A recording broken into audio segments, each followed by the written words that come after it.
अस्सलामुअलैकुम। तो इसमें जो है ना हम इस वीडियो में हमने जो रिमेनिंग चैप्टर के कुछ पार्ट्स रह गए थे वो कवर करेंगे। तो इसमें सबसे पहला पार्ट है जी जैकोबी मेथड। जैकोबी मेथड इसके तीन जो है ना वो पार्ट्स हैं। एक जैकोबी मेथड है, एक जो है ना गास सीडल मेथड है और एक है एसओआर मेथड। ये तीनों एक दूसरे से मिलते हैं, इसलिए मैंने इनको सेपरेट बनाना चाहा। तो इसमें आपने क्या करना था, सबसे पहले जब आपने कोई क्वेश्चन आपको मिला, आपको इस एक्स वाई जी में भी मिल सकता है, आपको x1 x2 x3 में भी मिल सकता है, x4 तक भी जा सकता है। आपने ये करना है, सबसे पहले डायगोनली डोमिनेंट फॉर्म बनानी है। डायगोनली डोमिनेंट फॉर्म क्या होती है कि आपने सबसे पहले जो है ना यहाँ पे जो x की वैल्यू होगी वो तीनों रोज में से सबसे ज़्यादा जो है ना बड़ी इसकी वैल्यू होगी x की, उसके बाद y की, और उसके बाद जो है ना वो क्या होगी z की वैल्यू होगी। अब यहाँ पे तो ये पहले से ही बनी हुई थी डायगोनली डोमिनेंट फॉर्म। अब मैं कोई इस तरह क्वेश्चन देखती हूँ जिसमें हमें जो है ना डायगोनली डोमिनेंट फॉर्म बनानी पड़े। जैसे कि ये है, यहाँ पे क्या था 10x1 2x2 प्लस x3। ये देखो यहाँ पे ऐसे था। इसमें सबसे बड़ी वैल्यू तो x1 की एग्जिस्ट करी है, मतलब पहली रो तो क्लियर है, ठीक है, इसको सेट कर लेना है। दूसरी रो में जब हम देखेंगे तो x2 की सबसे बड़ी वैल्यूज आपने देखनी है। जो रो आपने सेट कर लेनी है उसको आपने हिलाना नहीं है, आपने पहली रो सेट कर दी। उसके बाद था यहाँ पे देखो कि x2 की जो थी वो 3 वैल्यू है और x2 की 20 है, तो आपने क्या कर देना है कि इसको इसके साथ इंटरचेंज कर देना है। x2 को आपने क्या कर देना है x3 के साथ इंटरचेंज कर दिया, तो ये रो इधर आ जाएगी और ये रो नीचे आ जाएगी। तो फिर यहाँ पे क्या होगा कि जो इसको इस तरह करने से इधर 10x3 आ जाएगा, तो 10x3 जो है ना वो सबसे बड़ा होगा, x3 भी बड़ा हो जाएगा, फिर x2 भी बड़ा हो जाएगा। और आपने इसको भी इंटरचेंज करना है, ठीक है, इक्वल वाली साइड भी इंटरचेंज करना है, लाइक इस तरह। अब ये डायगोनली डोमिनेंट फॉर्म भर गई है कि पहली बड़ी वैल्यू x1 की, फिर x2 की बड़ी वैल्यू, फिर x3 की बड़ी वैल्यू, इन तीनों में से कंपैरिजन करके x1 x2 के साथ x3 के साथ इस तरह आपने कंपैरिजन कर लेना। तो ये तो ऑलरेडी डायगोनली डोमिनेंट फॉर्म में थी, ठीक है। उसके बाद हमने क्या करना है, अब ये डायगोनली डोमिनेंट फॉर्म बन गई। अब हमने हमारा नेक्स्ट स्टेप क्या होगा कि हम इधर लिखेंगे कि ये ऑलरेडी डायगोनली डोमिनेंट फॉर्म में है, या अगर हमने बनाई होगी तो हम लिख देंगे कि हमने इसको सेट कर लिया डायगोनली डोमिनेंट फॉर्म में। उसके बाद आपने क्या करना है, पहली रो को लेना है 83x। अब हमने x को सेपरेट दिखाना है, तो जब आपने इसको इधर से इधर निकाला, ठीक है, तो ये सारे नेगेटिव हो गए अंदर वाले। पहले आप 95 लिखोगे क्योंकि वो तो पहले ही दूसरी साइड में पड़ा हुआ है। 83 को आपने निकाल लेना है, बाकी सबको उधर भेज देना है। तो 95 जो पहले ही उधर पॉजिटिव है उधर ही रहने देंगे, जब इनको चेंज करेंगे तो इनके साइन क्या हो जाएंगे, नेगेटिव हो जाएंगे। 11y और प्लस 4z हो जाएगा। अब x हमने सेपरेट दिखाना है, तो ये आ जाएगा 1/83 और साथ 95 माइनस 11y और प्लस 4z, इस तरह आ जाएगा। इसी तरह आपने y की निकाल लेनी। जब y की निकालोगे तो वो क्या आ जाएगा 104 माइनस 13z माइनस 3x, और यहाँ पे क्या डिवाइड कर दोगे, जो y का कोफिशिएंट पड़ा हुआ था साथ वो था 52, तो इस तरह आप कर दोगे। उसके बाद z की निकालेंगे तो वो आ जाएगा 1/29 71 माइनस 8y माइनस 3x, ये वैल्यूज निकाल ली। उसके बाद फर्स्ट आइट्रेशन आपने किस तरह करनी है जैकोबी मेथड की। ये वेरी इंपॉर्टेंट जो है ना आपका, आप कह सकते हैं कि ये पेपर पॉइंट ऑफ व्यू से बहुत ज़्यादा इंपॉर्टेंट है। क्वेश्चन मैंने पास पेपर में देखे, इसके क्वेश्चन आए हुए हैं। उसके बाद क्या करना है, हमने फर्स्ट आइट्रेशन किस तरह सॉल्व करनी है, तो हम यहाँ पे लिख देंगे फर्स्ट आइट्रेशन की हेडिंग दे देंगे। फर्स्ट आइट्रेशन की हेडिंग की, उसमें आपने क्या करना है कि जो इन इक्वेशंस में है ना, पहले आपने एक इक्वेशन लिख लेनी है x की, 1/83 थी 95 माइनस 11y प्लस 4z। आपने क्या करना है कि आपने पुट कर देना है, x की वैल्यू निकाल रहे हो ना, तो y और z को 0 कर देना है। जब आपने y z को 0 किया तो ये दोनों टर्म 0 हो गई, तो आपके पास बचा क्या, सिर्फ 95/83। अगर तो आपको क्वेश्चन में गिवन है कि आप इसको 4 आइट्रेशन तक करो या 2 आइट्रेशन तक करो या 3 आइट्रेशन तक करो, तो फिर तो आपको गिवन है ना कि आपने इतनी आइट्रेशन को करना है, मतलब इतने पे फिक्स कर लेना है। लेकिन अगर आपको नहीं गिवन है तो आप मैक्सिमम जो है ना 2 आइट्रेशन तक जो है ना, ये 3 तक 4 तक ना जाए, बस इसको इधर तक ना करके ना सॉल्व करें। तो हमने इसको किया तो इसका आंसर आएगा जी 1.145 आपके पास आंसर आ जाएगा। फिर आप y की जब वैल्यू निकालोगे, z और x को क्या कर दोगे, 0 कर दोगे, तो आपके पास बचेगा क्या, सिर्फ 104/52। 1/4/52 करोगे, जब अपने 4 तक फिक्स की होंगी तो ये आ जाएगा 2.00, ठीक है। उसके बाद z में ऐसे ही आप करोगे, x y को 0 पुट कर दोगे तो ये आपके पास बचेगा 71/29, तो ये आपके पास आंसर आ जाएगा 2.448, ठीक होगा। ये थी फर्स्ट आइट्रेशन। सेकंड आइट्रेशन आपने क्या कैसे करनी है, सेकंड आइट्रेशन में कैसे करना है, जब आपने पहली x की वैल्यू निकाली है ना 1/83, तो आपने 95 तो वैसे ही, अब यहाँ पे वो x की वैल्यू मांग रहा है, आप y की वैल्यू मांग रहा है और z की वैल्यू मांग रहा है। पहले तो हमारे पास नहीं थी इसलिए हमने 0 पुट कर दी। अब हमारे पास वैल्यूज आ चुकी हैं। आपके पास y की वैल्यू क्या आई है, ये वाले y की वैल्यू क्या वैल्यू आई है आपके पास, 1. 1 4 5 और +4, प्लस माइनस का खास ख्याल रखना है आपने। +4 और z की वैल्यू आपके पास क्या निकली है 2.48, 2.48।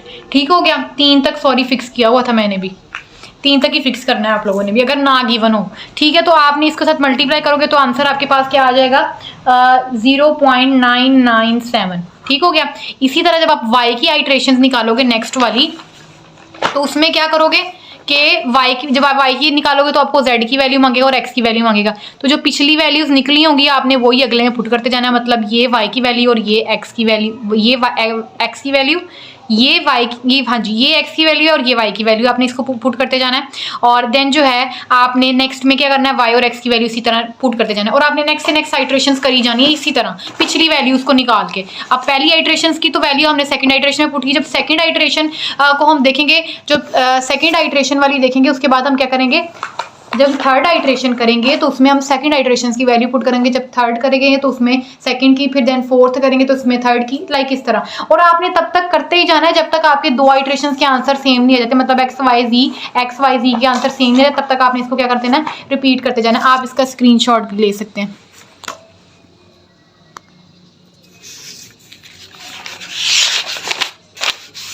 ये इस तरह करते हैं। अब यहाँ पे y इसका भी आंसर सेम था और इसका भी आंसर सेम था z का। फिर यहाँ पे y का भी सेम था और यहाँ पे y का भी सेम था और x में का भी सेम था, x का भी सेम था।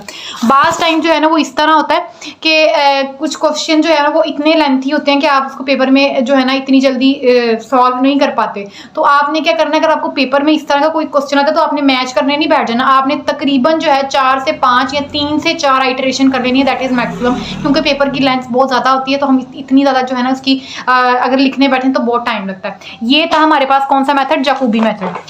अब हम बात करें गास सीडल मेथड की। ये हमारे पास है जी गास सीडल मेथड। इसमें आपने क्या करना है, इसमें भी ये भी वही वाला क्वेश्चन ही लिखा हुआ जो मैंने आपको करवाया। इसमें भी सबसे पहले आपने क्या कर लेना है, डायगोनली डोमिनेंट फॉर्म बना लेनी है। जैकोबी मेथड, गास सीडल मेथड और एसओआर मेथड में आपने सबसे पहले डायगोनली डोमिनेंट फॉर्म बनानी है लाजमी, और फिर आपने एक्स वाई जी की वैल्यू निकालनी है लाजमी। ठीक है, यहाँ तक वही पिछला वाला स्टेप था। उसके बाद अब इसमें न्यू चेंजेस क्या आई हैं कि आपने क्या करना है, सेट कर लेना है, इसको सेट कर लेना है गास सीडल मेथड में। सीडल मेथड में किस तरह सेट करना है, आपने x को ले लेना है k+1 और अंदर जितने भी y और z हैं उसको कर लेना है k की पावर में लिख देना है। ठीक हो गया। अब y को भी k+1 में लिखना है। अब x और z है, यहाँ पे x पहले यूज हो चुका हुआ है ना, यहाँ पे x पहले इस्तेमाल हो चुका हुआ है, तो आपने इसको k+1 कर देना है और z को क्या कर देना है, k कर देना है। अब था z k+1, अब इसके पास क्या है, y भी है और x भी है। y और x दोनों पहले इस्तेमाल हो चुके हैं ना, तो आपने दोनों को k+1 कर देना है। ये आप कहने के किस्म का आपने रट्टा ही लगा लेना है कि ना ये आपने इसको इस तरह से सॉल्व करना है। तो ये आप लोगों ने ये वाली बात लाजमी याद रखनी है। आप इसको इस तरह भी याद रख सकते हैं कि अब पहले हमने x k+1 इस्तेमाल किया, तब दोनों यूज़ नहीं हुए थे, y और z नहीं इस्तेमाल हुए थे, तो दोनों को k दे दिया। जो इस्तेमाल हो गया है ना पहले उसको k+1 दे दो, जो नहीं इस्तेमाल हुआ उसको k दे दो। अब यहाँ पे जब y की बात की तो यहाँ पे x इस्तेमाल हो गया हुआ था लेकिन z इस्तेमाल नहीं हुआ था, तो हमने इसको k+1 दे दिया और इसको क्या दे दिया, k दे दिया। और बाकी इन दोनों में दोनों इस्तेमाल हो गए तो हमने दोनों को k+1 दे दिया। अब पहली इटरेशन हमने किस तरह करनी है कि k को 0 पुट कर लेना है, x नोट जहाँ पे इस्तेमाल होगा, z नोट जहाँ पे इस्तेमाल होगा, y नोट जहाँ पे इस्तेमाल होगा। तीनों आइट्रेशन में, तीनों मेथड में, एसओआर में, जैकोबी में, सीडल में, जहाँ पे नोट आया आपने उसको 0 पुट करना है। वैसे तो नोट अगर जहाँ पे आ जाए तो हम 1 लेते हैं ना उसको, लेकिन आपने क्या करना है, इधर जो है आपने क्या कर देना, उसको 0 पुट कर देना है। ठीक है, पहली आइट्रेशन जब हमने k = 0 से स्टार्ट की तो वो कुछ इस तरह से आई। यहाँ पे क्या था, x ये था पहले, x इक्वल क्या, x की पावर k+1 था, तो ये k को जब 0 पुट किया तो हमारे पास x की वैल्यू क्या आ गई, 1 आ गई। ठीक हो गया, 1 आई, तो ये वैसे 1/83 95। अब यहाँ पे -0 और 4 0, क्योंकि मैंने कहा अब ये देखो यहाँ पे जब पहली इटरेशन की y k तो हम 0 पुट करें तो y 0 बन गया, y नॉट बन गया, और z की भी ये थी तो ये नॉट बन गया। तो ये जब नॉट आ जाएगा तो उसको 0 पुट कर देंगे, तो इसलिए यहाँ पे क्या आ गए, हमारे पास 0 आ गए, 0 आ गए। और देन हमने क्या कर देना, ये भी 0 हो गया, ये भी 0 हो गया, 95/83 आ गया, तो आपके पास कुछ ना कुछ आंसर आ गया। देन आपने क्या करना है, नेक्स्ट आइट्रेशन स्टार्ट करनी है। नेक्स्ट आइट्रेशन में यहाँ पे था k+1, ठीक है, k प्लस 1 था, हमने तो सिर्फ k को 0 किया है, तो ये कितना आ जाएगा x1। तो x1 का आंसर आप पीछे निकाल के आए हो ना, ये देखो यहाँ पे निकाल के आए हो, तो आपने वही इसकी जगह पे पुट कर देना है। और यहाँ पे z था, तो z तो पहले ही 0 है तो उसको 0 लिख देना, और फिर आपके पास कोई ना कोई आंसर आ जाएगा। अब तीसरी दफा में जब हम z की वैल्यू निकाल रहे थे तो x और y दोनों k प्लस 1 थे, ये भी y1 आ जाएगा, ये भी x1 आ जाएगा, तो ये दोनों वैल्यूज को हम यहाँ पे पुट करेंगे और आंसर निकाल देंगे। नेक्स्ट आइट्रेशन में करना है, ये पहली आइट्रेशन थी, नेक्स्ट आइट्रेशन में आपने क्या करना है, k को 1 पुट कर देना है, पहले 0 किया था, फिर 1, फिर हमने 2 पुट करना है, फिर 3, फिर देन नेक्स्ट सो ऑन। जब हमने इसको पुट किया तो यहाँ पे क्या था बोला, x k प्लस 1 था, तो यहाँ पे क्या हुआ, 1 प्लस 1 कितना हो गया, x की पावर 2 बन गई, ऐसे y की 2 बन जाएगी, ऐसे z की 2 बन जाएगी। ठीक है, तो आपने क्या करना है, अब ये 95 आया, यहाँ पे -11, और यहाँ पे हमारे पास क्या था, y की पावर k, y की k, तो यहाँ पे हमने k को क्या पुट करें, 1 पुट करें, तो ये y की 1 आ जाएगा। y की 1 कितनी वैल्यू है उसकी, हम निकाल के आए 1.934 आ जाएगा।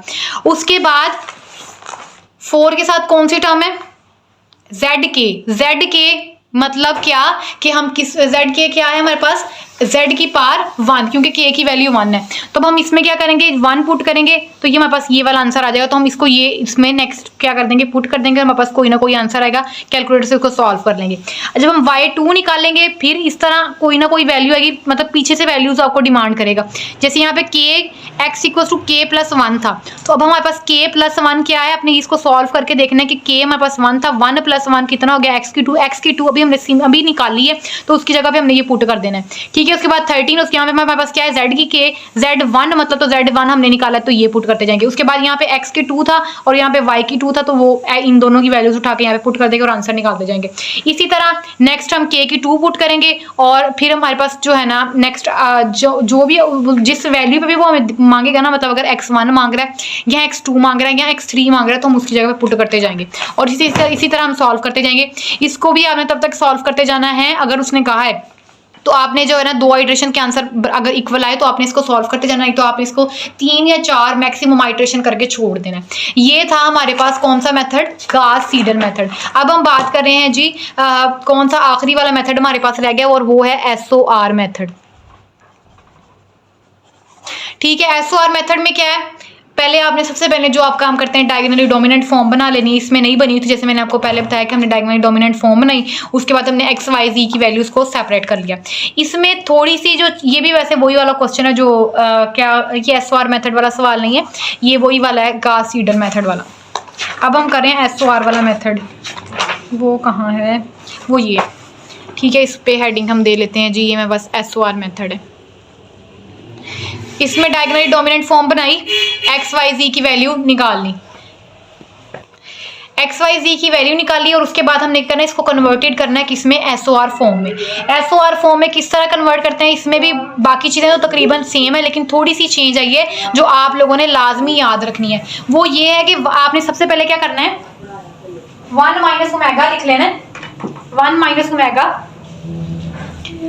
माइनस ओमेगा x की पावर की k, x पे k प्लस ओमेगा ओवर यहाँ पे जितनी भी वैल्यू होगी इसकी, उसके साथ अपने पूरे फंक्शन के साथ मल्टीप्लाई करवा देना। कि 10 भला इसके साथ ही है ना, तो आप इसके साथ ना भी लिखें तो इट्स ओके। इस तरह क्या चेंजिंग क्या है, सिर्फ क्या लिखना है, 1 माइनस ओमेगा, यहाँ पे जो भी वेरिएबल इस्तेमाल हो रहा है, कौन सा वेरिएबल इस्तेमाल हो रहा है यहाँ पे x का, तो हमने x की पावर k लिखा और प्लस ओमेगा करके और साथ मल्टीप्लाई करवा दिया अपनी इक्वेशन को। y की k प्लस 1 निकाल लेंगे, वो कैसे, 1 माइनस ओमेगा करके y की k लिख देंगे, तो y की वैल्यू निकाल रहे हैं, प्लस ओमेगा और साथ अपने फंक्शन के साथ मल्टीप्लाई करवा देंगे। z की भी इसी तरह, इसका बस ये इतना सा डिफरेंस है।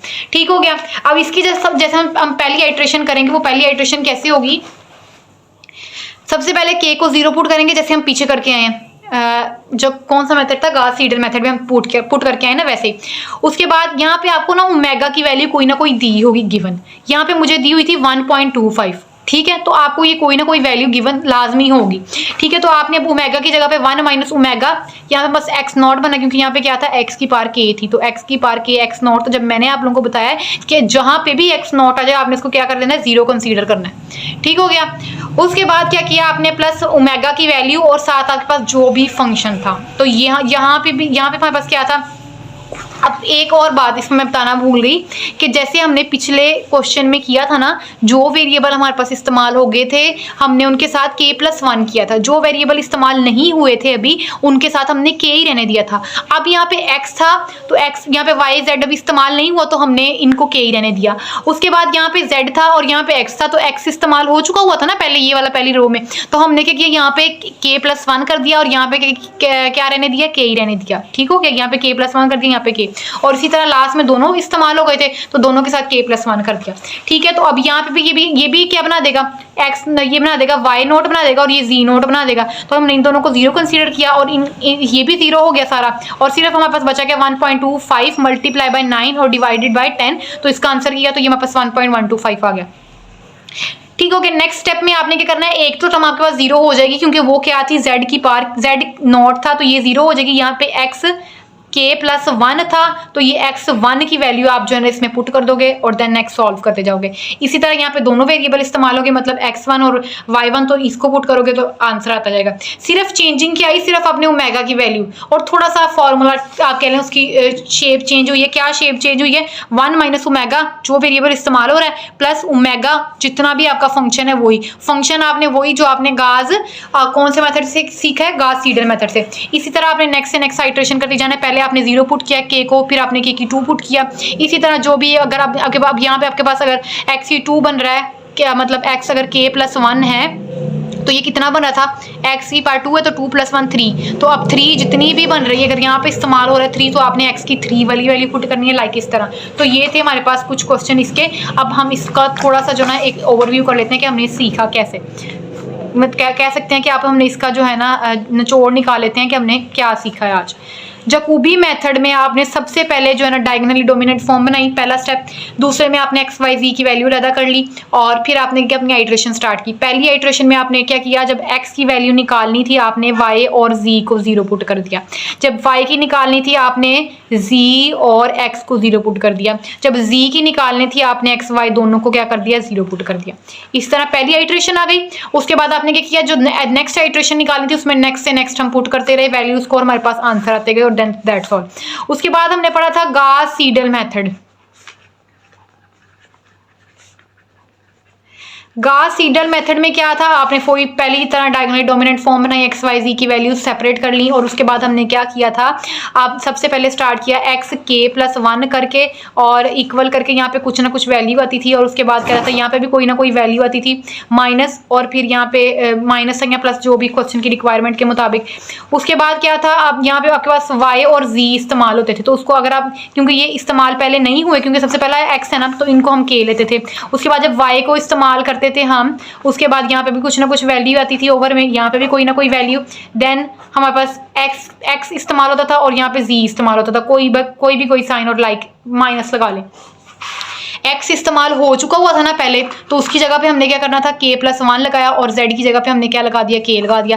उसके बाद जब हमने z k+1 सॉल्व करने वैल्यूज को निकलेंगे, यहाँ पे भी कोई ना कोई वैल्यू, यहाँ पे भी कोई ना कोई वैल्यू। अब यहाँ पे x आता था और यहाँ पे सपोज -y आता था, तो अब ये दोनों इस्तेमाल हो चुके थे पहले तो हम दोनों की जगह पे k+1 और k+1 करते थे और फिर कोई ना कोई आंसर आते थे। फिर हमने पहली आइट्रेशन में क्या करना था, पुट k को 0 पुट करना था और जहाँ पे भी x not y not z not आता था हम उनको 0 पुट करते थे और देन हमने क्या करना था, फिर हम k की मुताबिक वैल्यूज को सेट करते थे। जैसे कि अब हमारे पास x k+1 है और k की वैल्यू उन्होंने हमें 2 दी हुई है तो आपने क्या करना था, x 2 + 1 3 आ जाना था। तो x 3 की वैल्यू जो है ना आपने फिर फर्दर जो है ना जो उनसी भी जगह पे डिमांड करते हैं वो तो आपने पुट करना था। देन हमारे पास आता है तीसरा मेथड, कौन सा था, SOR मेथड। ये तीनों बहुत इंपॉर्टेंट है, इनमें से कोई ना कोई पूछ सकता है पेपर में।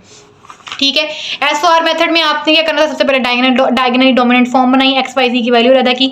हमारे पास क्वेश्चन का फॉर्मेट मतलब फार्मूला आप कह सकते हैं कि SOR मेथड की जर्नल फॉर्म बनाने के लिए हमने क्या किया कि हमने क्या किया, पहले x इज इक्वल्स किसके लेके आए, 1 - ओमेगा के वो ही k प्लस 1 यहाँ पे भी 1 माइनस ओमेगा x की बात करें तो x की पावर k लगा देना है प्लस ओमेगा, और यहाँ पे जो भी हमारे पास फंक्शन था जैसे 1/10 था, और जैसे ये वाली फॉर्म बन रही थी कि y और z इस्तेमाल हो रहे थे तो हमने k लगा दी क्योंकि ये पहले इस्तेमाल नहीं हुए। उसके बाद y k प्लस 1 किया, फिर 1 माइनस ओमेगा, फिर y की बात करें तो y की k लगा देना प्लस ओमेगा, और जो भी हमारे पास फंक्शन था यहाँ पे x पहले ही इस्तेमाल हो चुका हुआ था तो यहाँ पे बटे में भी कुछ ना कुछ होगा, तो x की हम कर देंगे k प्लस 1 और यहाँ पे जो z है उसको k रहने देंगे क्योंकि वो पहले इस्तेमाल नहीं हुआ। उसके बाद z k प्लस 1 है, फिर करेंगे 1 माइनस ओमेगा z की k क्योंकि z इस्तेमाल हो रहा है प्लस ओमेगा, और जो भी फंक्शन होगा दोनों इस्तेमाल हो गए होंगे x और y, तो दोनों को k प्लस 1 कर देंगे, दोनों को k प्लस 1 कर देंगे।